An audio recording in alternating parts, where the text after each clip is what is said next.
Na ikiwezekana una muda wa kuposti vitu vya halal kwenye mitandao, posti vitu vya halal, usije ukaposti vitu vya haramu, kwa sababu akaunti ya Muislamu akifa,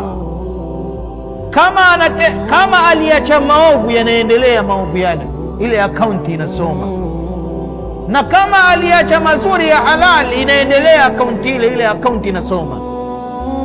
Leo wangapi katika Waislamu, na hili mimi nairudia sana kwenye mihadhara yangu, Waislamu leo wanajiposti kwenye mitandao, anajipiga mapicha, yuko pengine na hawara au na nani, pengine yuko uchi au yuko katika mazingira anakunywa pombe au anafanyaje, zipo kwenye mitandao.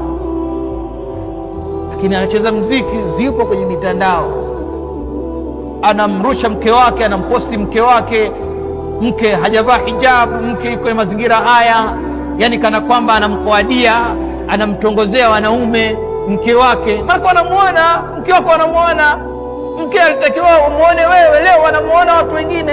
Wewe nini unahitaji? Kuna kitu wewe, baadaye utamlaumu nani wewe? Sasa kwa mazingira kama haya, mapicha na nini umeweka ambayo ya haram, mapicha ambayo hayana msaada wa kuingizia kwenye akaunti yako ya kheri, elewa ndugu yangu, kuna kufa na kifo yati baghtatan, kifo kinakuja ghafla, hakiji kwa ahadi, hakiji na taarifa. Sasa kimekuja ghafla kwenye akaunti, password unayo wewe ya kufuta uchafu wako, password unayo wewe, ndio amaluka, ndio matendo yako ambayo umeyatenda. Sasa password yake unayo wewe, kuwa nayo wewe password inafanya kiasi ambacho milele zama na zama watakuangalia wewe, huyu ndio plan bin plan, huyu alikuwa hivi, huyu alikuwa hivi. Kila wanavyokuangalia ndivyo akaunti yako inasoma mambo machafu, kwa sababu wewe adalun ala shar, wewe ni mwenye kujulisha kwenye shari, sio adalun ala alkhair, sio mwenye kufundisha kwenye khair.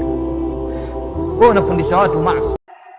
Na ikiwezekana una muda wa kuposti vitu vya halal kwenye mitandao, posti vitu vya halal, usije ukaposti vitu vya haramu, kwa sababu akaunti ya Muislamu akifa,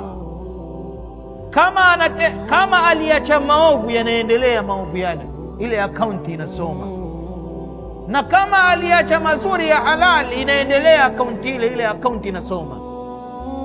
Leo wangapi katika Waislamu, na hili mimi nairudia sana kwenye mihadhara yangu, Waislamu leo wanajiposti kwenye mitandao, anajipiga mapicha, yuko pengine na hawara au na nani, pengine yuko uchi au yuko katika mazingira anakunywa pombe au anafanyaje, zipo kwenye mitandao.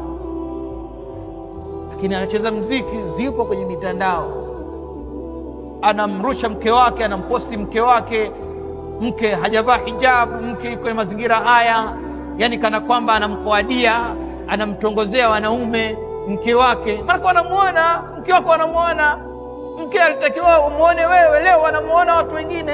Wewe nini unahitaji? Kuna kitu wewe, baadaye utamlaumu nani wewe? Sasa kwa mazingira kama haya, mapicha na nini umeweka ambayo ya haram, mapicha ambayo hayana msaada wa kuingizia kwenye akaunti yako ya kheri, elewa ndugu yangu, kuna kufa na kifo yati baghtatan, kifo kinakuja ghafla, hakiji kwa ahadi, hakiji na taarifa. Sasa kimekuja ghafla kwenye akaunti, password unayo wewe ya kufuta uchafu wako, password unayo wewe, ndio amaluka, ndio matendo yako ambayo umeyatenda. Sasa password yake unayo wewe, kuwa nayo wewe password inafanya kiasi ambacho milele zama na zama watakuangalia wewe, huyu ndio plan bin plan, huyu alikuwa hivi, huyu alikuwa hivi.